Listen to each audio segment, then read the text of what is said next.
Solar ഫീൽഡിൽ work ചെയ്യുന്നവർക്ക് ഉപകാരപ്പെടുന്ന ഒരു സോഫ്റ്റ്വെയർ ആണ് ഇന്ന് പരിചയപ്പെടുത്താൻ ഉദ്ദേശിക്കുന്നത്. PV സിസ്റ്റം എന്നാണ്. പലർക്കും ഇതിനെപ്പറ്റി അറിയാം. അറിയാത്തവർക്ക് വേണ്ടി ഒരു ജസ്റ്റ് ഒരു ഇൻട്രൊഡക്ഷൻ പോലെ കുറച്ച് കാര്യങ്ങൾ പറയാമെന്ന് വെച്ചു. അപ്പോൾ PV സിസ്റ്റം എന്ന് പറഞ്ഞതിൻ്റെ സ്പെല്ലിംഗ് ഇതാണ്. PV system photo voltaic software എന്ന് പറഞ്ഞ കിടക്കുന്നുണ്ട്. അപ്പോൾ ഈ സംഭവം നമുക്ക് ഓൺ ഗ്രിഡ് ഓഫ് ഗ്രിഡ് സോളാറിൻ്റെ ഡിസൈനിലൊക്കെ ഭയങ്കരമായിട്ട് യൂസ് ചെയ്യാൻ പറ്റുന്നൊരു സംഭവമാണ്. അപ്പോൾ ഇതിൻ്റെ അകത്ത് വരുന്നത് നമുക്കിപ്പോൾ ഫോർ എക്സാമ്പിൾ ഞാനൊരു ഓഫ് ഗ്രിഡ് ചുമ്മാ ഡിസൈൻ ചെയ്യാൻ പറ്റുന്ന പോലെ നോക്കാം. അപ്പോൾ ഓഫ് ഗ്രിഡ് ജസ്റ്റ് അതിൻ്റെ പ്രോജക്റ്റിൻ്റെ ന്യൂ പ്രോജക്റ്റിന് വേണ്ടിയുള്ളതിന് കൊടുക്കുന്നു. അപ്പോൾ പ്രോജക്റ്റിൻ്റെ പേര് ഞാൻ ജസ്റ്റ് എന്തെങ്കിലും എക്സാമ്പിൾ ഓഫ് ഗ്രിഡ് എന്നോ എന്തായാലും കൊടുക്കാം. ഓഫ് ഗ്രിഡ് കൊടുക്കുന്നു. ഓക്കെ, അപ്പോൾ ഇതിൻ്റെ അകത്ത് ഇനി നമ്മൾ ഏത് സൈറ്റിലാണ് ചെയ്യണതെന്നുള്ളത് നമ്മൾ ഡീറ്റെയിൽ കൊടുക്കണം. അത് ക്ലിക്ക് ചെയ്യുമ്പോഴത്തേക്കും നമുക്ക് ഇങ്ങനെ സെലക്ട് ചെയ്ത് കൊടുക്കാനുള്ള വരും. ഞാനിതിൽ അതിൻ്റെ ലൊക്കാലിറ്റി സെർച്ച് ചെയ്യാൻ ഇന്ത്യ എന്ന് പറഞ്ഞ് സെർച്ച് ചെയ്യാം. നമുക്ക് എങ്ങനെ വേണമെങ്കിൽ സെർച്ച് ചെയ്യാം. അതിന് നല്ലത് കുറച്ചും കൂടി ലാറ്റിറ്റ്യൂഡ് നമ്മുടെ ഗൂഗിൾ മാപ്പിൽ എടുത്തിടണം.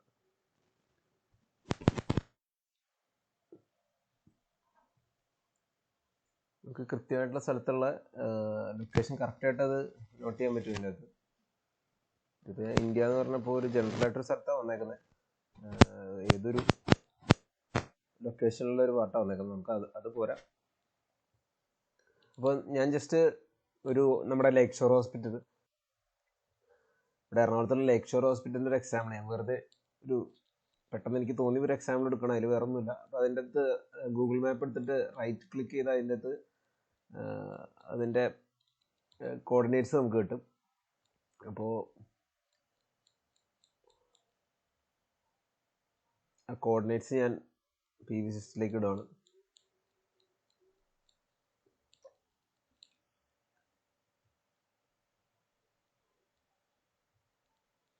കിട്ടുമെന്ന് നോക്കാം നമുക്ക്. യെസ്, കൃത്യമായിട്ടുള്ളൊരു സ്ഥലം ഇവിടെ വന്നിട്ടുണ്ട്. ആ കോർഡിനേറ്റ്സ് ഇട്ട ആ കറക്റ്റ് സ്ഥലത്തിൽ വന്നിട്ടുണ്ട്. അപ്പോൾ നമ്മുടെ ഗൂഗിൾ മാപ്പിൽ നിന്നോ നമ്മുടെ ഇപ്പോൾ നമ്മളൊരു പർട്ടിക്കുലർ വീട്ടിൽ നമ്മൾ ചെയ്യുവാണെങ്കിൽ ആ ഗൂഗിൾ മാപ്പ് നോക്കി അത് ചെയ്താൽ മതി. എന്നിട്ട് ആ പോയിന്റ് നമ്മൾ വേണമെങ്കിൽ സൂമൊക്കെ ചെയ്ത് നോക്കാം കേട്ടോ. ഞാനിപ്പോൾ വെറുതെ കിട്ടുമെന്നേ ഉള്ളൂ. എക്സാക്ട് പോയിന്റ് അവിടെ ഉണ്ട്. നമ്മളൊരു വീട്ടിലാണ് ചെയ്യണമെങ്കിൽ ആ പോയിന്റ് നമ്മൾ കൃത്യമായിട്ട് അതിന് മാർക്ക് ചെയ്തിട്ട് സൂം ചെയ്തൊക്കെ നോക്കുക കറക്റ്റാണ്. ഇപ്പോൾ ഇതിൻ്റെ ഓൾഡ് ബിൽഡിംഗ് എന്നൊക്കെ പറഞ്ഞ് അവിടെ കിടക്കുന്നുണ്ട്. ഞാൻ വെറുതെ ഒരു എക്സാമ്പിൾ പ്രോജക്റ്റാണ്. ഇത് യഥാർത്ഥ പ്രോജക്റ്റായിട്ടൊരു ബന്ധമില്ല. എന്തെങ്കിലും സാദൃശ്യം തോന്നുന്നത് തികച്ചും യാദൃശ്ചികം മാത്രം എന്ന് പറഞ്ഞ പോലെ പറയാം. അപ്പോൾ ആ പോയിന്റ് ഞാൻ അക്സെപ്റ്റ് ചെയ്യുന്നു.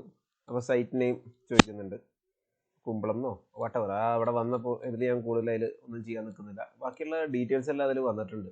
ഇന്ത്യ, ഏഷ്യ, അങ്ങനെയുള്ള ഡീറ്റെയിൽസ് എല്ലാം അതിൽ വന്നിട്ടുണ്ട്. അപ്പോൾ നമ്മളിതിൽ വേറെ കുറേ ഡീറ്റെയിൽസ് ഇവിടെ കാണാം. ലാറ്റിറ്റ്യൂഡ് ലോഞ്ചിറ്റ്യൂഡ് എന്താണെന്നുള്ളത് പഴയ സോഷ്യൽ സ്റ്റഡീസിലൊക്കെ നിങ്ങൾക്ക് നോക്കി അറിയാം. ഇത് ലാറ്റിറ്റ്യൂഡ് ആൻഡ് ലോഞ്ചിറ്റ്യൂഡ്. ലാറ്റിറ്റ്യൂഡ് എന്ന് പറഞ്ഞാൽ ഇങ്ങനെ ഹൊറിസോണ്ടൽ ആയിട്ടുള്ളതും ലോഞ്ചിറ്റ്യൂഡ് എന്ന് പറഞ്ഞാൽ ഇങ്ങനെ വെർട്ടിക്കൽ ആയിട്ടുള്ളതിനാണ്. ഭൂമിയുടെ ഓരോ ലാറ്റിറ്റ്യൂഡ് ലോഞ്ചിറ്റ്യൂഡായിട്ട് തിരിച്ചിട്ടുണ്ടല്ലോ. അപ്പോൾ നമ്മുടെ ഗൂഗിൾ മാപ്സിലൊക്കെ ആക്ച്വലി നമ്മുടെ കോർഡിനേറ്റ്സ് എന്ന് പറഞ്ഞ വാട്ടർ ഇതാണ് ശരിക്കും ലാറ്റിറ്റ്യൂഡ് ലോഞ്ചിറ്റ്യൂഡ് എവിടെയാണെന്നുള്ളത് കൃത്യമായിട്ട് കിട്ടുന്നത്. അപ്പോൾ അത് നമുക്ക് PV സിസ്റ്റത്തിൻ്റെ ഇത് യൂസ് ചെയ്യുന്നതുകൊണ്ടുള്ള ഗുണം അതാണ്. കാരണം ഓരോ പാർട്ടും മാറുന്നതനുസരിച്ച് ഈ നമ്മുടെ സൂര്യൻ്റെ വെളിച്ചം കിട്ടുന്നതും അങ്ങനെ പല കാര്യങ്ങളും മാറും. സോ ആ ഒരു നോക്കാൻ വേണ്ടിയാണ് നമ്മൾ ഇത് കറക്റ്റായിട്ടുള്ളൊരു പൊസിഷൻ കൊടുക്കുന്നത്. ഇനി നമുക്ക് ഇതിൻ്റെ അകത്ത് വെതർ ഡാറ്റ ഇമ്പോർട്ട് ചെയ്യണം. അപ്പോൾ വെതർ ഡാറ്റ ഇമ്പോർട്ട് ചെയ്യാന്ന് പറഞ്ഞാൽ നാസയുടെയോ അല്ലെങ്കിൽ മീറ്ററോണോം എന്ന് പറഞ്ഞ ഇതിൻ്റെ, അപ്പോൾ ഞാൻ ജസ്റ്റ് അത് മീറ്ററോമിൻ്റെ തന്നെ ഇമ്പോർട്ട് എന്ന് പറഞ്ഞ് കൊടുക്കുകയാണ്. എന്ന് വെച്ചാൽ നമ്മുടെ അവിടെ എത്ര കാലം വെളിച്ചം ഉണ്ടാകും, എത്ര കാലം മഴയായിരിക്കും, അല്ലെങ്കിൽ എത്ര കാലം ഇരുട്ടായിരിക്കും എന്നൊക്കെയുള്ള പല പല ഡീറ്റെയിൽസ് അറിയണം. നമ്മളിപ്പോൾ കേരളത്തിൻ്റെ എക്സാമ്പിളായിട്ട് പറയുകയാണെങ്കിൽ നമ്മളിപ്പോൾ പുറത്തൊക്കെ ഡിസൈൻ ചെയ്യുമ്പോൾ പുറത്ത് എന്തിനു പറയും, നമ്മുടെ നോർത്തിലെ പല സ്ഥലങ്ങളിൽ ഡിസൈൻ ചെയ്യുമ്പോൾ ഇപ്പോൾ ഗുജറാത്ത് പോലത്തെ അല്ലെങ്കിൽ രാജസ്ഥാൻ പോലത്തെ പല സ്ഥലങ്ങളിലും നമ്മുടെ സൂര്യാസ്തമനം കുറച്ച് വൈകിയായിരിക്കും, 7 മണിയൊക്കെ ആവും ചിലപ്പോൾ. അപ്പോൾ അവിടെ അത്ര നേരം വെളിച്ചം നമുക്ക് കിട്ടും. എന്നാൽ നമ്മുടെ നാട്ടിൽ ഏകദേശം കറക്റ്റ് ടൈം ഒരു 6 മണിയൊക്കെ ആകുമ്പോഴത്തേക്കും തന്നെ വൈകിട്ട് 6 മണി ഇരുട്ടാവുന്ന പരിപാടികൾ കാണാം. അപ്പോൾ ആ ഒരു വ്യത്യാസം അതിൻ്റെ അകത്ത് ഉണ്ടെന്നുള്ളത് മനസ്സിലാക്കാം. അപ്പോൾ നമുക്ക് കൃത്യമായിട്ട് സോളാറിൻ്റെ ഡിസൈനൊക്കെ ചെയ്യണമെങ്കിൽ നമ്മളൊരു ഈ ഡാറ്റ എല്ലാം നിർബന്ധമാണ്. അപ്പോൾ ഇത് ഞാൻ ഇമ്പോർട്ടൻ്റ് എന്ന് പറഞ്ഞപ്പോൾ ഓട്ടോമാറ്റിക്കലി പല മന്ത്ലി വെതർ ഡാറ്റയൊക്കെ ഇതിൻ്റെ അകത്തേക്ക് തന്നെത്താനും വന്നു കഴിഞ്ഞു. പിന്നെ അതിൻ്റെ ഇൻട്രാക്റ്റീവ് മാപ്പ് എന്നൊക്കെ പറഞ്ഞ പാട്ടുണ്ട്. അപ്പോൾ എല്ലാം തന്നെത്താനെ അതിൻ്റെ അകത്ത് വരും. അപ്പം നമുക്ക് തൽക്കാലം ഞാൻ ഇതിൻ്റെ അകത്ത് എങ്ങനെ പോണേന്നുള്ളത് കാണിക്കാം. ജനറലായിട്ട് എന്താ പോണേന്ന് കാണിച്ചു തരാം. ഓക്കെ കൊടുക്കുന്നു, നമ്മൾ എന്നിട്ട് അത് സേവ് കൊടുക്കുന്നു. അപ്പോൾ പ്രോജക്റ്റ് നമ്മൾ സേവ് ആയി എന്ന് പറഞ്ഞ പുള്ളി പറഞ്ഞിട്ടുണ്ട്. അപ്പോൾ എല്ലാം സേവ് ഓക്കെ ഓക്കെ കൊടുക്കുക തൽക്കാലം. അതിൻ്റെ വിശദമായിട്ടുള്ള ഇതിലേക്ക് നമുക്ക് പിന്നീട് പോകാം. അപ്പോൾ ഓക്കെ, നമുക്ക് ഈ ഡാറ്റ എല്ലാം അതിൻ്റെ അകത്തേക്ക് കയറി കഴിഞ്ഞു. അപ്പോൾ അതുകൊണ്ട് സേവ് ദ പ്രോജക്റ്റ് എന്ന് ഈ ഒരു ഏരിയ നമ്മൾ ശ്രദ്ധിക്കട്ടെ. ഇതിൻ്റെ അകത്താണ് നമ്മുടെ ഇതിലേക്ക് വേണ്ട എന്തൊക്കെയാണ് നമ്മൾ ചെയ്യേണ്ടതെന്നുള്ള കാര്യങ്ങൾ ഇതിൻ്റെ അകത്ത് ക്ലിയർ ആയിട്ട് പറഞ്ഞു തരും. അപ്പോൾ ഇതിനകത്ത് ചിലപ്പോൾ റെഡായിട്ടൊക്കെ കിടക്കുന്നുണ്ടാവും, ചിലപ്പോൾ ഇങ്ങനെ ഒരു ഓറഞ്ചായിട്ട് കിടക്കുന്നുണ്ടാവും, അപ്പോൾ ചിലപ്പോൾ ഒന്നും ഉണ്ടാവില്ല. അപ്പോൾ അത് നമ്മൾ ഓരോന്ന് ചെയ്യുമ്പോൾ നമുക്ക് മനസ്സിലാവും. സെലക്ട് വെതർ ഡാറ്റ ഫയൽ എന്ന് പറയുമ്പോൾ അപ്പോൾ ഞാൻ വെതർ ഡാറ്റ ഫയൽ സെലക്ട് ചെയ്തിട്ടുണ്ട്. ഇനി സേവ് എന്ന് പറഞ്ഞ് കൊടുക്കുക. സേവ് എന്ന് പറഞ്ഞ് കൊടുക്കുന്നു. ഓക്കെ, അപ്പോൾ അത് സേവ് ആയി. ഇനി നമ്മൾക്ക് അടുത്ത കണ്ടില്ലേ, ഞാൻ പറഞ്ഞില്ല റെഡ് പോലെ വരും.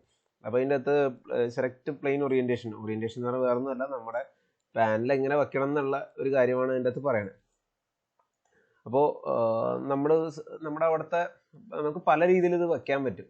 കാരണം ഇതിനകത്ത് ഫിക്സഡ് ആയിട്ട് വെക്കാം, സീസണലായിട്ട് നമുക്ക് അഡ്ജസ്റ്റ് ചെയ്യാം. കാരണം സൂര്യൻ്റെ ഓരോ സീസണിലും പല പൊസിഷനിലായിരിക്കും സൂര്യൻ വരുന്നത്. നമ്മൾ ഈ രാശികൾ എന്നൊക്കെ പറയില്ല, അപ്പോൾ അതിൽ ശരിക്കും പല സീസണുകളിലും പല സ്ഥലത്തായിരിക്കും സൂര്യൻ ഉദിക്കുന്നത്. എന്ന് വെച്ചാൽ നമ്മുടെ കിഴക്ക് ഉദിക്കുന്നു നമ്മൾ പറയുന്നു, അതിൽ തന്നെ കുറച്ച് പൊസിഷൻ ചേഞ്ചസ് ഉണ്ടാവും. അപ്പോൾ അതനുസരിച്ച് നമ്മുടെ പാനലിൽ ശരിക്കും അഡ്ജസ്റ്റ് ചെയ്യുകയാണെങ്കിൽ നമുക്ക് ബെറ്റർ ഔട്ട്പുട്ട് കിട്ടും. എന്നാലും നമ്മളും യൂഷ്വലി നമ്മൾ വീട്ടിലൊന്നും അങ്ങനെ ചെയ്യുന്നില്ല, നമ്മൾ ഫിക്സഡ് ആയിട്ടുള്ള സാധനം വെക്കുന്നു. അപ്പോൾ ഫിക്സഡ് പ്ലെയിൻ എന്ന് പറഞ്ഞ് വെക്കുന്നു. ഓക്കെ, അപ്പോൾ അതിൻ്റെ എത്ര ആംഗിൾ ഡിഗ്രി ടിൽറ്റ് ചെയ്യണം എന്നൊക്കെയുള്ള കാര്യങ്ങളാണ് ഇതിൽ എഴുതിയേക്കുന്നത്. അപ്പം നമുക്ക് അത് തൽക്കാലം ഞാൻ അതിൽ വേറെ ഒന്നും ചെയ്യുന്നില്ല. നമ്മൾ ഇയർലി ഈൽഡ് എന്ന് പറഞ്ഞ് കൊടുക്കാൻ പോവാണ്. അതിൻ്റെ അകത്ത് ജനറൽ ഇയർലി ഈൽഡ് എന്ന് പറഞ്ഞ രീതിയിൽ കൊടുക്കുകയാണ്. അപ്പോൾ ഇതിൽ അതേപോലെ അസിമൗത്ത് ആംഗിൾ എന്നൊക്കെ പറഞ്ഞിട്ടുണ്ട്. അപ്പോൾ ഈ അസിമൗത്ത് എന്താണെന്നുള്ളത് ഒരു ആംഗിളാണ്. ഇതിങ്ങനെ കാണാം, നമുക്ക് അതിൻ്റെ ഒരു 3D പോലെ വരച്ചേക്കുന്ന കാണാം. സൂര്യൻ്റെ പൊസിഷൻ ഇങ്ങനെ, അപ്പോൾ അസിമൗത്ത് ആംഗിൾ ഇങ്ങനെയാണ്. നോർത്തും ആ ഒരു പൊസിഷനും തമ്മിലുള്ള ഒരു ആംഗിളിനാണ് ഈ അസിമൗത്ത് ആംഗിൾ എന്ന് പറയുന്നത്. അപ്പോൾ നമുക്ക് പാനൽ സൂര്യൻ്റെ പൊസിഷൻ അനുസരിച്ച് ശരിക്കും ടിൽറ്റ് ചെയ്യണം. പിന്നെ നമ്മൾ വെക്കുന്നത് ഇപ്പോൾ കേരളത്തിലൊക്കെ ആയതുകൊണ്ട്, അല്ലെങ്കിൽ ഇന്ത്യയിൽ നമ്മൾ വരുന്നത് ജോഗ്രഫി പ്രകാരം നമ്മൾ നോർത്തേൺ ഹെമിസ്ഫിയർ ആയതുകൊണ്ട് നമ്മൾ ഇതിൻ്റെ ഓപ്പോസിറ്റ് ആയിട്ട് വയ്ക്കേണ്ടത്, സദേൺ ഹെമിസ്ഫിയറിലേക്കാണ് തിരിച്ചു വെക്കേണ്ടത്. ഓക്കെ, അത് ഞാൻ പല വീഡിയോസിൽ അതൊക്കെ പറഞ്ഞിട്ടുണ്ട്. അപ്പോൾ ശരിക്കും ഇതിൻ്റെ ഒരു ടിൽറ്റ് ആംഗിൾ നമ്മൾ 15 അല്ലെങ്കിൽ 10 ഡിഗ്രി ആ ഒരു റേഞ്ചിലൊക്കെ വെക്കാറ്. അപ്പോൾ ഞാനിപ്പോൾ ഇതിലൊന്നും തൽക്കാലം ഒന്നും ചെയ്യുന്നില്ല, അങ്ങനെ പോട്ടെ. കാരണം പക്ഷെ അതുകൊണ്ടുള്ള പ്രശ്നങ്ങളുണ്ട്. ഇവിടെ ഇതിൻ്റെ ഗ്രാഫ് കാണിക്കുന്നുണ്ട്. ഗ്രാഫ് കാണിക്കുമ്പോൾ ഇത് ഇങ്ങനെ ഏറ്റവും ടോപ്പിലേക്ക് തട്ടി നിൽക്കുവാണെങ്കിലാണ് ലോസ് കുറവ്. അപ്പോൾ ഞാൻ വേണമെങ്കിൽ ഇത് കുറച്ച് നോക്കി കഴിഞ്ഞാൽ എന്താ സംഭവിക്കണമെന്ന് നോക്കാം. ഇതിൽ പ്രത്യേകിച്ച് മാറ്റങ്ങളൊന്നും മാറ്റങ്ങളൊന്നും കുറച്ച് മാറ്റങ്ങളൊക്കെ വന്നിട്ടുണ്ട്. അപ്പോൾ ഇതിങ്ങനെ മുകളിലേക്ക് കയറി വരും. അപ്പോൾ ലോസ് കുറയാം എന്നുള്ളതാണ്. 15 മാറ്റി ഒരു 10 ആക്കി നോക്കിയാൽ നമ്മുടെ ലോസ് കുറയാന്നുള്ളൊരു സംഭവമാണ്. ഇതിപ്പോൾ ഇതിങ്ങോട്ട് വരുന്നവരും ലോസ് കുറയാന്നുള്ളൊരു മീനിങ്ങാണ്. ഞാനപ്പോൾ 10 ഡിഗ്രിയിൽ വെക്കാം, കാരണം നമ്മൾ യൂഷ്വലി ചെയ്യുന്ന സംഭവമാണല്ലോ 10 ഡിഗ്രി വെക്കുന്നത്. അപ്പോൾ ആ ഒരു 2 ആംഗിൾസാണ് ഇതിൽ കാണിച്ചേക്കുന്നത്. ഓക്കെ, അപ്പോൾ ഇത് നമ്മൾ ഗൂഗിൾ ചെയ്താലൊക്കെ നമുക്ക് കാണാം ഈ അസിമത്ത് ആംഗിൾ എന്താണെന്നൊക്കെ ഉള്ളത്. സംശയം ഉണ്ടെങ്കിൽ അത് ഞാൻ വേറൊരു വീഡിയോ ആയിട്ട് അത് ചെയ്യാം. ഇതിൻ്റെ ഒരു ആംഗിളിന് വേണ്ടി മാത്രം വീഡിയോ ചെയ്യാം. ഓക്കെ, എനിവേ നമ്മളത് ഓക്കെ കൊടുത്തു. അതിൻ്റെ ഓറിയൻറ്റേഷൻ, അതായത് പാനൽ എങ്ങനെ തിരിച്ചു വെക്കണം എന്നുള്ള കാര്യം നമ്മൾ തീരുമാനിച്ചിട്ടു. ഇനി അടുത്തത് യൂസറിൻ്റെ ആവശ്യം എന്താണെന്നുള്ളതാണ് നമ്മൾ നോക്കാൻ പോകുന്നത്. അപ്പോൾ യൂസറിൻ്റെ ആവശ്യം എന്ന് പറയുമ്പോൾ നമ്മുടെ ഓഫ് ഗ്രിഡ് ആയതുകൊണ്ട് തന്നെ ലോഡ് ഒരു പ്രധാനമായിട്ടുള്ളൊരു ഘടകമാണ്. അതായത് നമുക്ക് ലോഡ് അനുസരിച്ച് വേണം നമ്മൾ പാനൽ സെലക്ട് ചെയ്യാൻ. ലോഡ് അനുസരിച്ച് വേണം നമുക്ക് ഇതിൽ ബാറ്ററി ഉണ്ടാവും. കാരണം കറണ്ട് പോയാലും നമുക്ക് ബാക്കപ്പ് കിട്ടണം. ഓൺ ഗ്രിഡിൻ്റെ ഇതിൽ കറണ്ട് പോയി കഴിഞ്ഞാൽ നമുക്ക് ബാക്കപ്പ് കിട്ടില്ല എന്നുള്ളൊരു കാര്യം നമുക്കറിയാം. ഞാനത് പല വീഡിയോസിലായിട്ടും പറഞ്ഞിട്ടുണ്ട്. അപ്പോൾ ഓഫ് ഗ്രിഡിൻ്റെ അകത്ത് നമുക്ക് ആ ഒരു പ്രശ്നം ഉണ്ടാവില്ല, കറണ്ട് പോയാലും ബാക്കപ്പ് കിട്ടും. പക്ഷേ നമ്മളതനുസരിച്ച് പാനലിൽ സെലക്ട് ചെയ്താലാണ് ബാറ്ററി ചാർജ് ആവുള്ളൂ പ്രോപ്പറായിട്ട്.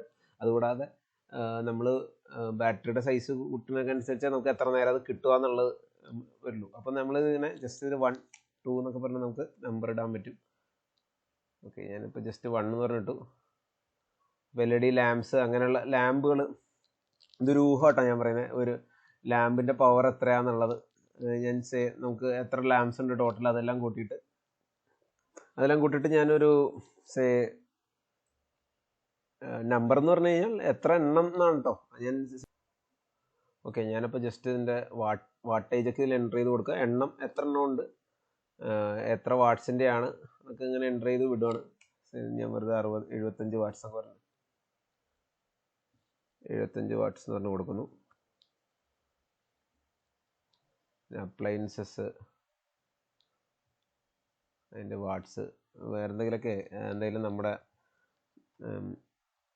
മിക്സി പോലത്തെ സാധനങ്ങളുണ്ടെങ്കിൽ, ഫ്രിഡ്ജ് പോലത്തെ സാധനങ്ങളുണ്ടെങ്കിൽ അത് ഫ്രിഡ്ജൊക്കെ ഇതിനകത്ത് കൊടുക്കുന്നെങ്കിൽ അതിൻ്റെ ഡീറ്റെയിൽസും കൊടുക്കണം. നമ്മൾ എത്ര kWh/day ആണെന്നുള്ളത്. ഫ്രിഡ്ജിൻ്റെ ഡീറ്റെയിൽസ് ഞാൻ തൽക്കാലം ഇപ്പോൾ ഫ്രിഡ്ജ് ഇതിൽ കൊടുക്കുന്നില്ല, കൺഫ്യൂഷൻ ആവാണ്ടിരിക്കാനാണ് അത് വിടുന്നത്. അത് എന്തുകൊണ്ടാണെന്നുള്ളത് പിന്നീട് മനസ്സിലാവുന്നത്. കാരണം ഇത് ബാക്കിയെല്ലാം വാട്ട്സും ഇത് kWh/day ആണ്. അപ്പോൾ എല്ലാം കൂടി എക്സ്പ്ലെയിൻ ചെയ്ത് കൺഫ്യൂഷൻ ആവാണ്ടെന്ന് വെച്ചിട്ടാണ്. ഓക്കെ, അപ്പോൾ നമ്മൾ എന്ത് സാധനങ്ങളും നമുക്ക് അതിൻ്റെ അകത്ത് എൻ്റർ ചെയ്ത് കൊടുക്കാൻ പറ്റും. അപ്പോൾ ഇതെല്ലാം ഈ കൺസംഷൻ ഡിഫൈൻഡ് ബൈ ഇയേഴ്സ് എന്നാണ് പറയുന്നത്. സീസൺ അനുസരിച്ച് മാറ്റണമെങ്കിൽ നമുക്ക് മാറ്റാം, സീസൺസ് ആയിട്ട് മാറ്റാം. ഇവിടെ മന്ത്സ് കൊടുത്തു കഴിഞ്ഞാൽ മന്തുകളും വയസ്സായിട്ടും മാറ്റാൻ പറ്റും. നമുക്ക് ഓരോ ഇങ്ങനെ കോപ്പി വാല്യൂസ് ടു ജനുവരി എന്ന് പറഞ്ഞ് കൊടുത്തു കഴിഞ്ഞാൽ ആ ജനുവരിയിലേക്ക് വാല്യൂ കോപ്പിയായി. അത് കഴിഞ്ഞിട്ട് ഫെബ്രുവരിയിൽ നിന്ന് എടുക്കുക, ഫെബ്രുവരിയിൽ നിന്ന് എടുത്തിട്ട് അവിടെ എങ്ങനെ മാറ്റിയാലും അവിടെ അങ്ങനെ മാറും. അതിന് മുന്നായിട്ടൊരു കാര്യം കൊടുക്കണം, ഇവിടെ എത്ര മണിക്കൂർ ഉപയോഗിക്കുന്നു എന്നുള്ളത്. ഞാൻ ചിലപ്പോൾ 10 മണിക്കൂർ, വെറുതെ ഒരു ഉദാഹരണം കൊടുക്കുക കേട്ടോ. 10 മണിക്കൂർ എന്നിട്ട് എല്ലാം കൊടുക്കുക. ഇതും 10 മണിക്കൂർ കിടക്കട്ടെ, ചുമ്മാ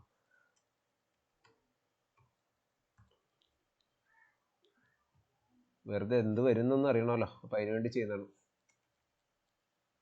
ഡൊമസ്റ്റിക് അപ്ലയൻസ് ഒരു 2 മണിക്കൂറൊക്കെ മതി നമുക്ക്. ഇപ്പോൾ അരയ്ക്കാനും പിടിക്കാനൊക്കെ ഉള്ള കാര്യങ്ങളൊക്കെ അത്രയേ ഉള്ളൂ എന്ന് വിചാരിക്കുക. ഞാൻ ഇതിൽ കൂടുതൽ തലവകയുണ്ടെന്ന് വെച്ചിട്ടാണ്. അപ്പം അങ്ങനെ ചെയ്തു. പിന്നെ ഇതുകൂടാതെ ഇതിൽ ഓൺലി ഡ്യൂറിങ് എത്ര ഡേയ്സ് ആണെന്നൊക്കെ പറഞ്ഞാൽ കൊടുക്കാൻ പറ്റും. നമുക്ക് എല്ലാ ദിവസവും ചിലപ്പോൾ ഇപ്പോൾ ഞാൻ എൻ്റെ വീട്ടിലൊക്കെ ആണെങ്കിൽ നമ്മൾ ചിലപ്പോൾ അരയ്ക്കലും പിടിക്കലൊക്കെ ഇപ്പോൾ ഇഡ്ഡലിക്ക് വേണ്ടിയൊക്കെ മാവ് അരക്കുന്ന എല്ലാ ദിവസവും ഉണ്ടാവില്ല. അത് ആഴ്ചയിൽ ഒരു ദിവസം ഒരാഴ്ചത്തേക്കുള്ളോ അങ്ങനെയാണെന്ന് വെച്ചാൽ അരച്ചു വയ്ക്കും.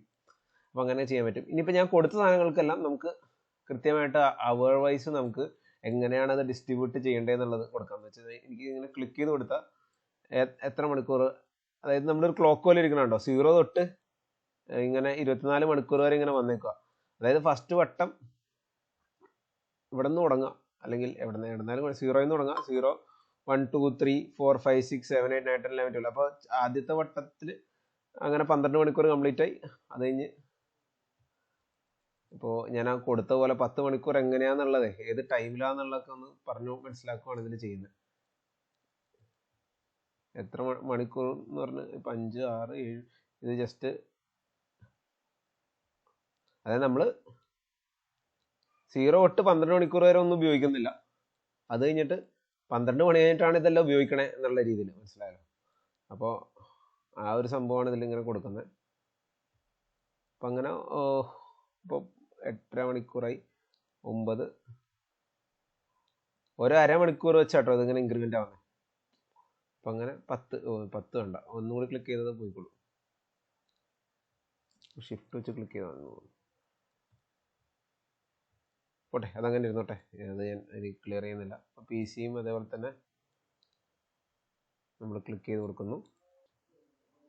നമുക്ക് ഇങ്ങനെ ഓടിച്ചു വിടാൻ പറ്റും. ഇങ്ങനെ നമ്മൾ സ്ക്രോൾ ചെയ്ത് മൗസ് കൊണ്ട് സ്ക്രോൾ ചെയ്താൽ ഓടിച്ചു വരും.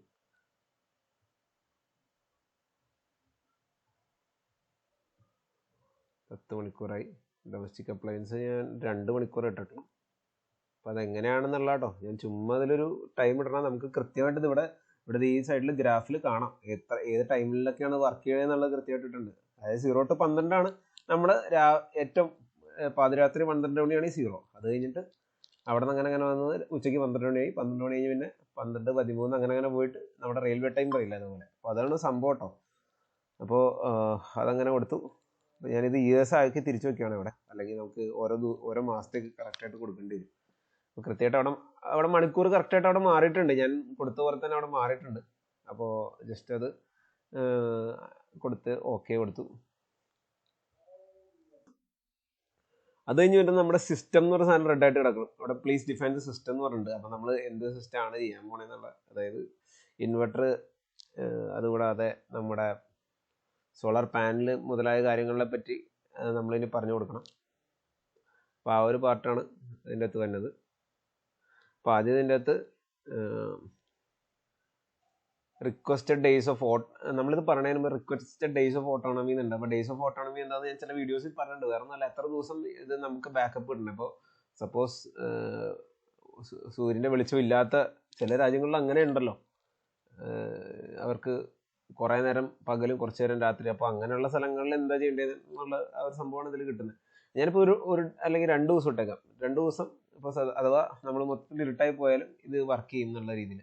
പിന്നെ ഇതൊരു എററിൻ്റെ സംഭവമാണ്. PLOL എന്ന് പറഞ്ഞാൽ ആക്സെപ്റ്റഡ് ഒരു ലോസ് ഓഫ് ഒരു സംഭവമാണ്. അത് തൽക്കാലം അവിടെ ഇരുന്നോട്ടെ, അതൊന്നും അതിനെപ്പറ്റി ഒന്നും ചെയ്യണ്ട. അപ്പോൾ നമ്മുടെ നീഡ് പ്രകാരം ഇവിടെ എഴുതി വരുന്നുണ്ട് സജസ്റ്റഡ് ബാറ്ററി കപ്പാസിറ്റി 12 വോൾട്ടിൻ്റെ ആണ്. 354 AH ബാറ്ററിയാണ് വേണ്ടത്. അതുകൂടാതെ 604 വാട്ട്സ് പീക്കിൻ്റെ സോളാർ പാനലാണ് വേണ്ടതെന്നുള്ളത്. അപ്പോൾ നമുക്ക് ബേസിക്കലി വേണ്ട ആൻസർ നമുക്ക് കിട്ടിക്കഴിഞ്ഞു. എന്തൊക്കെയാണ് വേണ്ടതെന്നുള്ളത് 12 വോൾട്ടിൻ്റെ ബാറ്ററി വേണം, കപ്പാസിറ്റിയും പറഞ്ഞു. അപ്പോൾ നമുക്ക് അത് വേണമെങ്കിൽ ഒരു എക്സ്പ്ലോറൊക്കെ ചെയ്ത് നോക്കാം. അപ്പോൾ ഇതിൽ ഇതിൻ്റെ കുറച്ച് ഗ്രാഫും കാര്യങ്ങളൊക്കെ വരും. അപ്പോൾ നമുക്കിതിൽ വേണമെങ്കിൽ പെർസെൻറ്റേജ് ഒക്കെ മാറ്റി കൊടുക്കാം. അത് തൽക്കാലം അത് മാറ്റാണ്ടിരിക്കാൻ നല്ലത്. അപ്പോൾ അതെന്താണെന്നുള്ള വേറൊരു വീഡിയോയിൽ ഞാൻ വിശദമായിട്ട് പറയാം. അപ്പോൾ ബാറ്ററിയുടെ ആംപർ കപ്പാസിറ്റി, വോൾട്ടേജ് വരുന്നുണ്ട്, പിന്നെ അതിൻ്റെ മിനിമം സ്റ്റേറ്റ് ഓഫ് ചാർജ്, അതായത് ബാറ്ററി ഡ്രെയിനായിട്ട് മിനിമം എത്ര ചാർജ് വരെ കുറയാൻ പറ്റും എന്നുള്ളത്. 20% വരെ കുറയാൻ പാടുള്ളൂ എന്നുള്ളതാണ് അതിൽ കൊടുത്തേക്കുന്നത്. കാരണം ബാറ്ററിയുടെ ലൈഫിനെ ഇത് ബാധിക്കുന്ന ഒരു സംഭവം കൂടിയുണ്ട്. ഭയങ്കരമായിട്ട് ഏറ്റവും അറ്റം വരെ ഡിസ്ചാർജായി പിന്നെ റീചാർജായി വരുമ്പോൾ അതിൻ്റെ അതിൻ്റെ കപ്പാസിറ്റി കുറഞ്ഞു വരും. അപ്പോൾ അതിൻ്റെ ഡെപ്ത് ഓഫ് ഡിസ്ചാർജ് എന്നൊക്കെ പറയും. അത് അധികം വരാൻ പാടില്ല. അത് ഭയങ്കരമായിട്ട് ബാറ്ററി ഡ്രെയിൻ ചെയ്യാൻ പാടില്ല. അപ്പോൾ ഞാൻ അതിലൊന്നും ഇപ്പോൾ തൽക്കാലം ഒന്നും ചെയ്യുന്നില്ല. എന്നിട്ട് ഇപ്പോൾ ഇവിടെ നമ്മൾ എല്ലാം ബാറ്ററി ഏത് കമ്പനിയുടെയാണെന്നൊക്കെ നമുക്ക് വേണമെങ്കിൽ എടുത്തു കൊടുക്കാൻ പറ്റും. അപ്പം ഞാൻ ജസ്റ്റ് ഇതിൽ നമുക്ക് സ്ക്രോൾ ചെയ്താൽ ഇതാണ് നമ്മുടെ ഈ PV6ൻ്റെ ഗുണം എന്ന് പറഞ്ഞാൽ നമുക്ക് ഇവിടെ ലോകത്തുള്ള ഓൾമോസ്റ്റ് എല്ലാ ടൈപ്പ് ബാറ്ററികളും ഇതിൻ്റെ അകത്ത് അവൈലബിൾ ആണ്. ഇവിടെ നമ്മുടെ എക്സൈഡൊക്കെ ഉണ്ട്, കണ്ടോ, എക്സൈഡിൻ്റെ ഒക്കെ ബാറ്ററി ഉണ്ട്. എല്ലാവർക്കും സുപരിചിതമായിട്ടുള്ള സാധനമാണല്ലോ എക്സൈഡ്. അപ്പോൾ ഞാൻ അതുകൊണ്ട് അത് വെറുതെ പറഞ്ഞതേ. അപ്പോൾ എക്സൈഡിൻ്റെ 200 AH ബാറ്ററി എന്നൊക്കെ പറഞ്ഞ് ഇങ്ങനെ കിടക്കുന്നുണ്ട്. അപ്പോൾ ദേ ഓട്ടോമാറ്റിക്കലി ഇവിടെ വന്നു, കണ്ടോ, ബാറ്ററീസ് എത്ര സീരീസ് വേണം, എത്ര പാരൽ വേണം എന്നൊക്കെ ഉള്ള വന്നു. അപ്പോൾ നമ്മളിതൊന്നും ചെയ്യാണ്ട് തന്നെ നമുക്ക് ഡീറ്റെയിൽസ് ഇവിടെ വരുവാണ്. അപ്പോൾ ഇത് സ്റ്റേറ്റ് ഓഫ് ഫിയർ അങ്ങനെയുള്ള കാര്യം തൽക്കാലം നോക്കണ്ട. അപ്പോൾ ഇതിൻ്റെ അകത്തൊരു കാര്യം പറയുന്നുണ്ട്, കണ്ടോ, stored energy 80%, depth of discharge അതായത് 20% ബാക്കി വെച്ച് 80% എടുക്കുമ്പോൾ നമുക്ക് 3.8 kWh കിട്ടും. അല്ലെങ്കിൽ ഏകദേശം 4 യൂണിറ്റ് നമുക്ക് പ്രൊഡ്യൂസ് ചെയ്യാൻ പറ്റും. 4 യൂണിറ്റ് ഉപഭോഗം വരെ നമുക്ക് ചെയ്യാൻ പറ്റുന്നൊക്കെയുള്ള കാര്യങ്ങളാണ് പറയുന്നത്. അതിൻ്റെ കപ്പാസിറ്റി പറയുന്നുണ്ട് 400 AH ആണ് ഗ്ലോബൽ കപ്പാസിറ്റി. അതിൻ്റെ ഓരോന്നിൻ്റെ വോൾട്ടേജ് പറയുന്നുണ്ട്. ഇനി ഞാനത് നമുക്ക് ഇവിടെ ഒരു റെഡിലൊരു സാധനം വന്നേക്കണുണ്ടോ, ചൂസ് ദ PV മോഡ്യൂൾ എന്ന് പറഞ്ഞ് വന്നിട്ടുണ്ട്. അപ്പോൾ നമ്മളിനി അടുത്തത് അതിലേക്കാണ് ശ്രദ്ധ ചെലുത്തേണ്ടത്. അപ്പോൾ അതിവിടെ സൈഡിൽ ഉണ്ട്, PV അറേ എന്ന് പറഞ്ഞ്. അപ്പോൾ നമുക്ക് ഇതിലും നമുക്ക് കുറേ PV സിസ്റ്റം, അതായത് നമ്മുടെ സോളാർ പാനലുകൾ ഏതൊക്കെയാണ് അവൈലബിൾ എന്നുള്ളത് നമുക്ക് വേണമെങ്കിൽ നോക്കാൻ പറ്റും. അപ്പോൾ അതിങ്ങനെ പോയി കഴിഞ്ഞാൽ കുറേ ഉണ്ട്.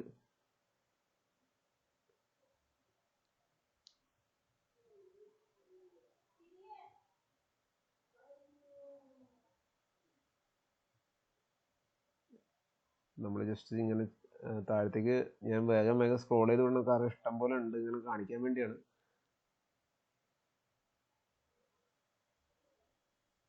നമുക്ക് ഇന്ത്യയിൽ അവൈലബിൾ അല്ലാത്തതും എല്ലാം പലതും ഉണ്ട്.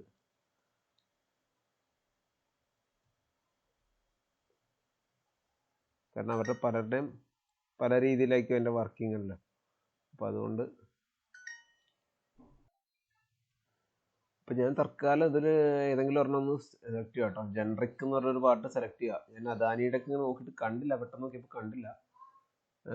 അപ്പോൾ പാനൽ സെലക്ട് ചെയ്തിട്ടു. എന്നിട്ട് അതിൽ നമുക്ക് 30 വാട്ട്സ് പീക്ക് മുതൽ ഇവന്മാർ ഉണ്ടാക്കുന്നുണ്ട്.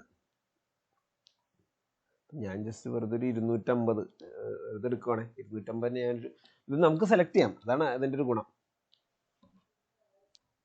അപ്പം ഞാനത് അതിൻ്റെ സൈഡിൽ ക്ലിക്ക് ചെയ്ത് കഴിഞ്ഞാൽ, അതായത് ഇവിടെ ഓപ്പൺ എന്ന് പറഞ്ഞ് കിടക്കുന്നുണ്ടല്ലോ, സൈഡിൽ ക്ലിക്ക് ചെയ്ത് കഴിഞ്ഞാൽ നമുക്ക് ഇതിൽ വേണമെങ്കിൽ കുറച്ച് സിലിക്കൺ മോണോക്രിസ്റ്റൽ ആണൊക്കെ പറഞ്ഞ് കൊടുക്കുന്നുണ്ട്, ബൈഫേഷ്യലാണ്, അങ്ങനെയുള്ള കുറേ കാര്യങ്ങളൊക്കെ നമുക്ക് ഞാൻ ഈ പാനൽസിൻ്റെ ഡീറ്റെയിൽസ് പല വീഡിയോസ് ആയിട്ട് പറഞ്ഞിട്ടുണ്ട്. അപ്പോൾ നിങ്ങൾക്ക് അങ്ങനെയുള്ള ഡൗട്ടുകളൊക്കെ നിങ്ങൾ അതിൽ നോക്കുക. അപ്പോൾ ഈ കാണുന്ന ഡീറ്റെയിൽസ് എല്ലാം നിങ്ങൾ പോസ്റ്റ് ചെയ്തിട്ട് നോട്ട് ചെയ്ത് കഴിഞ്ഞാൽ നിങ്ങൾക്ക് അറിയാം ഇതിൻ്റെ ജനറൽ കണ്ടീഷൻസ് അങ്ങനെയുള്ള കാര്യങ്ങളൊക്കെയാണ്. അപ്പോൾ നമുക്കിതിൽ വേണമെങ്കിൽ നമുക്കിപ്പോൾ ഞാനിപ്പോൾ പറഞ്ഞല്ലോ, എനിക്ക് അദാനിയുടെ ഞാൻ നോക്കിയിട്ട് കണ്ടില്ല, വേണമെങ്കിൽ നമുക്കപ്പോൾ അതിന് പകരം ഇതിൻ്റെ അകത്തെ ഡീറ്റെയിൽസ് നമ്മുടെ പാനലിൻ്റെ ഡീറ്റെയിൽസ് ഇതിൽ എൻ്റർ ചെയ്ത് കൊടുക്കാം. അവരുടെ ഈ കാറ്റലോഗോ അല്ലെങ്കിൽ നമ്മുടെ ഡാറ്റ ഷീറ്റ് ഞാൻ കാണിച്ചു തന്നില്ല, ഡാറ്റ ഷീറ്റിൻ്റെ ഒക്കെ വീഡിയോ ചെയ്തിട്ടുണ്ടല്ലോ. അപ്പോൾ അത് നോക്കിയിട്ട് നമുക്ക് അത് എൻ്റർ ചെയ്താൽ മതി. അപ്പോൾ നമ്മുടെ ആ പ്രശ്നം ഇങ്ങനെ സോൾവ് ആവും. അഥവാ ഇതിൻ്റെ അകത്ത് ഇല്ലെങ്കിൽ അങ്ങനെ ചെയ്യാമല്ലോ. അപ്പോൾ അതങ്ങനെ സോൾവ് ആയി. ഇനി അത് കഴിഞ്ഞിട്ട് ഇതിൻ്റെ ചാർജ് കൺട്രോളറിനെ പറ്റി നമ്മൾ പറയുന്നുണ്ട്. അപ്പോൾ ചാർജ് കൺട്രോളർ ഞാനിപ്പോൾ ജനറിക് എന്ന് പറഞ്ഞ രീതിയിൽ കൊടുക്കുകയാണ്. എന്നിട്ടത് ഡയറക്റ്റ് കപ്പിൾ ചെയ്യണോ MPPT കൺവെർട്ടർ ഉണ്ടെന്നൊക്കെ പറഞ്ഞ് ഇങ്ങനെ കൊടുക്കുന്നുണ്ട്. അപ്പോൾ MPPT കൺവെർട്ടർ ആണല്ലോ നമ്മുടെ യൂഷ്വൽ ഇതിലുള്ള. അപ്പോൾ അതിൻ്റെ അകത്തെ ഡീറ്റെയിൽസ് നമുക്ക് എൻ്റർ ചെയ്ത് കൊടുക്കാൻ പറ്റും. അപ്പോൾ നമ്മളിത് ഇതിൻ്റെ വിശദമായിട്ട് അതിനെപ്പറ്റി പഠിച്ചാലാണ് നമുക്കതൊക്കെ പറഞ്ഞു തരാൻ പറ്റുള്ളൂ. അതിൻ്റെ എന്തൊക്കെയാണ് എൻ്റർ ചെയ്ത് കൊടുക്കേണ്ടതെന്നുള്ളത് പറയാൻ പറ്റുള്ളൂ. അപ്പോൾ ഞാൻ അതിൻ്റെയൊക്കെ വീഡിയോസ് കുറച്ച് ചെയ്യാം. ഇതിപ്പോൾ സോഫ്റ്റ്വെയർ ജസ്റ്റ് കണ്ടപ്പോൾ നിങ്ങൾക്ക് ഒന്ന് പരിചയപ്പെടുത്താമെന്ന് വെച്ചിട്ട് പറയുന്നതാണ്. അപ്പോൾ ഇങ്ങനെയുള്ള കാര്യങ്ങൾ വിശദമായിട്ട് പറയേണ്ടി തന്നെ ഇരിക്കുന്നു. MPPT എന്ന് പറഞ്ഞാൽ എന്താണെന്ന് പറഞ്ഞിട്ടുണ്ട്, മാക്സിമം പവർ പോയിന്റ് ട്രാക്കിംഗ് എന്നൊക്കെ പറഞ്ഞിട്ടുണ്ട്. അപ്പോൾ ഞാനതെല്ലാം ഇപ്പോൾ ജനറൽ ആയിട്ട് സെലക്ട് ചെയ്ത് കൊടുത്തു. അപ്പോൾ ഇതിൽ എന്തെങ്കിലും ഈ വെള്ള പോർഷനിൽ എന്തെങ്കിലും നമുക്ക് ഡീറ്റെയിൽ കൊടുക്കാൻ ബാക്കിയുണ്ടെങ്കിൽ അതിൽ വരും. ഇപ്പോൾ തൽക്കാലം അതിലൊന്നും കാണുന്നില്ല. അപ്പോൾ ഓക്കെ എന്ന് പറഞ്ഞാൽ കൊടുക്കാം. അപ്പോൾ മീൻവൈ യൂസർ നീഡ്സ് എന്താണെന്ന് പറഞ്ഞിട്ടുണ്ട്, അതെല്ലാം ഇവിടെ എഴുതി വന്നിട്ടുണ്ട്. അപ്പോൾ അതിൽ PVRA എങ്ങനെ ചെയ്യേണ്ടതെന്ന് പറഞ്ഞിട്ടുണ്ട്. 2 strings of 1 module പറഞ്ഞ മോഡ്യൂൾസിൻ്റെ കൊടുക്കണം. അപ്പോൾ 500 വാട്ട്സ് പീക്കിൻ്റെ ഇത് കണക്ട് ചെയ്യണം. പിന്നെ അതിൻ്റെ ഡെയിലി ആവറേജ് എനർജി നമുക്ക് ഏകദേശം 2 യൂണിറ്റ് 1.73 യൂണിറ്റ്സ് പ്രൊഡ്യൂസ് ചെയ്യുന്നതാണ് പറയുന്നത്. പിന്നെ അതിൻ്റെ നോർമൽ പവർ 400 വാട്ട്സ് വരെ ഓടിക്കാൻ പറ്റുന്നതാണ്. അപ്പോൾ അങ്ങനെയുള്ള ഡീറ്റെയിൽസ് വരുന്നുണ്ട്. അപ്പോൾ ഞാൻ ഓക്കെ കൊടുത്തു. അപ്പോൾ റെഡി ഫോർ സിമുലേഷൻ എന്ന് പറഞ്ഞ് നമുക്കിങ്ങനെ വരും. അപ്പോൾ റെഡി ഫോർ സിമുലേഷൻ വരുമ്പോൾ നമ്മളിത് റൺ സിമുലേഷൻ എന്ന് പറഞ്ഞ് അടിച്ചു കൊടുത്തു കഴിഞ്ഞാൽ നമുക്ക് ഇതിങ്ങനെ ആ വിൻഡോ പോകുന്ന കാണാം. വിൻഡോ പോയിട്ട് അതിൻ്റെ അകത്ത് നമുക്ക് ഇതിൻ്റെ റിപ്പോർട്ട് പഠിക്കുക എന്നുള്ള കുറേ കാര്യങ്ങൾ, ഡെയിലി ഇൻപുട്ട് ഔട്ട്പുട്ട് തമ്മിലുള്ള ഒരു ഡയഗ്രാം ഉണ്ട്, പവർ ഡിസ്ട്രിബ്യൂഷൻ്റെ ഡയഗ്രാം ഉണ്ട്. നമുക്കിതിൽ പല സാധനങ്ങളും നമുക്ക് എടുക്കാൻ പറ്റും. ഇത് സൈഡിലൊക്കെ എടുത്ത് നോക്കിയാൽ റിപ്പോർട്ടുകളുണ്ട്. റിപ്പോർട്ട് വേണമെങ്കിൽ നമുക്ക് PDF ആയിട്ട് പ്രിൻ്റ് എടുക്കാം. അപ്പോൾ അതാണ് ഇതിൽ കാണുന്നത്. റിപ്പോർട്ട്സ് ഓപ്പണായി വരും. ഇപ്പോൾ റിപ്പോർട്ട്സ് ആണ് അതിൻ്റെ അകത്ത് വരുന്നത്. അപ്പോൾ അതിൻ്റെ അകത്ത് ഡീറ്റെയിൽ പറയുകയാണെങ്കിൽ ഉണ്ടാവും. അതിൻ്റെ നമ്മുടെ പ്രോജക്റ്റിൻ്റെ സമ്മറി വരുന്നുണ്ട്. കുമ്പളം പ്രോജക്റ്റ് നമ്മൾ ആ പേര് കൊടുത്തില്ല, അതൊക്കെ തന്നെ വരുന്നത് അതിൻ്റെ അകത്ത്. അപ്പോൾ അതിൻ്റെ അകത്ത് വരുന്നത് എന്തൊക്കെയാണെന്നുള്ളതാണ് കൊടുത്തേക്കുന്നത്. അതിൻ്റെ ആംഗിൾ കൊടുത്തിട്ടുണ്ട്, ആവറേജ് എത്ര പ്രൊഡക്ഷൻ ഉണ്ടാവും എന്നുള്ളത് കൊടുത്തിട്ടുണ്ട്, എത്ര മോഡ്യൂൾസ് വേണം എന്നുള്ളത് കൊടുത്തിട്ടുണ്ട്, പിന്നെ നമ്മുടെ ബാറ്ററി പാക്കിൻ്റെ ഡീറ്റെയിൽസ് കൊടുത്തിട്ടുണ്ട്, അതിൻ്റെ ആംപിയർ അവർ കപ്പാസിറ്റി കൊടുത്തിട്ടുണ്ട്, ഒരു വർഷം എത്ര യൂണിറ്റ്സ് പ്രൊഡ്യൂസ് ആവും, എത്ര എനർജി മിസ്സായി പോകും. കാരണം നമ്മൾ ഫിക്സഡ് ആയിട്ട് വയ്ക്കുമ്പോൾ എത്ര യൂണിറ്റ് മിസ്സാവും എന്നുള്ളത് കിട്ടുന്നുണ്ട്. അതായത് നമുക്ക് 624 ടോട്ടൽ പ്രൊഡക്ഷൻ ഉണ്ടാവും. യൂസ്ഫുൾ ആയിട്ടുള്ള എനർജി പ്രൊഡ്യൂസ് ചെയ്യും. അതിൽ കുറച്ച് എനർജി മിസ്സാവും 34. പിന്നെ എക്സസ് അൺയൂസ്ഡ് ആയിട്ടുള്ള 60. അതായത് നമ്മുടെ ലോഡിനേക്കാളും ലോഡ് അനുസരിച്ചുള്ള ഒരു രീതിയിൽ നമ്മൾ ഡിസൈൻ ചെയ്തെങ്കിലും നമ്മൾ ശരിക്കും പറഞ്ഞാൽ നമുക്ക് ഈ ഫൈനൽ കാൽക്കുലേഷൻ ഒക്കെ ചെയ്ത് വരുമ്പോഴത്തേക്ക് ശരിക്കും അതിൽ കൂടുതൽ സൈസുള്ള ഒരു പാനലൊക്കെ ഇടേണ്ടി വന്നു. അപ്പോൾ അതുകൊണ്ട് തന്നെ നമുക്ക് കുറച്ച് എക്സ്ട്രാ എനർജി പ്രൊഡ്യൂസ് ചെയ്യും. അപ്പോൾ നമുക്കത് കൂടുതൽ ലോഡിലേക്ക് വേണമെങ്കിൽ കൊടുക്കാം, അല്ലെങ്കിൽ ഈ 60 യൂണിറ്റ്സ് വരെ നഷ്ടമായി പോകുന്നു. വർഷം കേട്ടോ, പ്രതി വർഷമാണ് ഈ പറയുന്നത്. അപ്പോൾ അങ്ങനെയുള്ള ഡീറ്റെയിൽസ് ആണ് ഇത് കൊടുക്കുന്നത്. അപ്പോൾ നമുക്ക് 1, 2, 3 ഓരോ ടേബിൾസ് നോക്കിക്കഴിഞ്ഞാൽ അതിൻ്റെ അകത്ത് ഇങ്ങനത്തെ പല ഡീറ്റെയിൽസും അറേ ക്യാരക്ടറിസ്റ്റിക്സ് എന്നൊക്കെ പറഞ്ഞ് ഡീറ്റെയിൽസ് അതിൽ കൊടുത്തേക്കണതാണ്.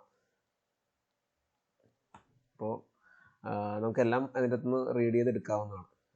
ഇതിൻ്റെ ഫോർത്തിൽ ഓഫ് ഗ്രിഡിൻ്റെ മറ്റേ ഡീറ്റെയിൽസ്, അതായത് പ്രൊഡക്ഷൻ്റെ ഡീറ്റെയിൽ, യൂസറിൻ്റെ ഡാറ്റ പ്രകാരമുള്ള, ഞാൻ പറഞ്ഞതനുസരിച്ച് ഡാറ്റ പ്രകാരമുള്ള ഡീറ്റെയിൽസ് ഉണ്ട്. അങ്ങനെ ഓരോ പേജുകൾ നമുക്ക് നോക്കിയാൽ നമ്മൾ കണ്ട ഗ്രാഫുകളൊക്കെ ഉണ്ടാവും. അപ്പോൾ നമ്മൾ ഇതിപ്പോൾ ഒരു ചെറിയൊരു എക്സാമ്പിൾ പ്രോജക്റ്റാണ്. നമുക്ക് വലിയൊരു ബിൽഡിംഗ്, ഇപ്പോൾ ഞാൻ കാണിച്ചൊരു ലക്ഷർ ഹോസ്പിറ്റലാണ്. അപ്പോൾ ആ ഹോസ്പിറ്റലിൽ മൊത്തത്തിൽ അങ്ങനെ ബാക്കപ്പ് കൊടുക്കാൻ സാധ്യത കുറവാണ്. കാരണം അത്രയും ബാറ്ററി നമുക്ക് വേണ്ടി വരും. അല്ല, നമുക്ക് ഒരു സിഗ്നിഫിക്കൻ്റ് ആയിട്ടുള്ള ലോഡിന് ബാക്കപ്പ് കൊടുക്കണമെങ്കിൽ പോലും നമുക്ക് ഈ ഒരു സാധനം നമുക്ക് യൂട്ടിലൈസ് ചെയ്യാം. ഇതിൽ എത്ര ലോസ് സംഭവിക്കുന്നു എന്നുള്ള ഒരു ഗ്രാഫൊക്കെ ഇതിൻ്റെ അകത്ത് ഉണ്ട്.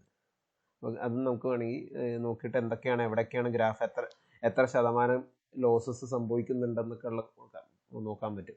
അപ്പോൾ നിങ്ങൾ വീഡിയോ ഒക്കെ പോസ്റ്റ് ചെയ്തത് ഏതാന്നൊക്കെ ജസ്റ്റ് നോക്കാവുന്നതാണ്, ഡൗട്ടുകൾ ചോദിക്കാവുന്നതാണ്. ഞാൻ ഇന്നൊരു ഡീറ്റെയിൽ എക്സ്പ്ലെയിൻ ചെയ്യുന്തോറും വീഡിയോ വളരെ വലുതാവും. ഓക്കെ,